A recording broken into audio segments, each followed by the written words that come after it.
পরিশ্রম করো, সবসময় যেটা মনে রাখবে, পরিশ্রমই কিন্তু সফলতার প্রসূতি।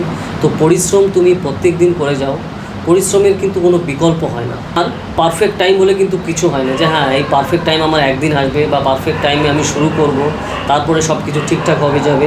তো এরকম কিন্তু পারফেক্ট টাইম বলে কিছু হয় না।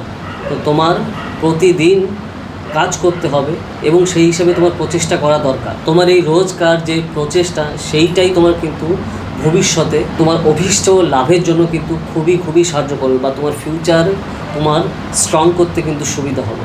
আর তোমার যে ভবিষ্যতের লক্ষ্য রয়েছে, তাহলেই তুমি সেটা কিন্তু সেই লক্ষ্য অ্যাচিভ করতে পারবে। তো এই জিনিসগুলো কিন্তু মাথায় রেখো, খুবই গুরুত্বপূর্ণ। এটা প্রচেষ্টা সবসময় চালিয়ে যেতে হবে। হার জিত তো তোমার সবসময় লেগেই থাকবে, হারটাই বেশি আসবে, জিততে তোমার হবে কেবল একবার, আর তাহলেই তুমি সেই লাইনে পৌঁছাতে পারবে। আর ওই একবার জেতার জন্য প্রতিদিন পরিশ্রম করতে হয়। পরিশ্রম না করলে সেটা কোনোভাবেই আসবে না।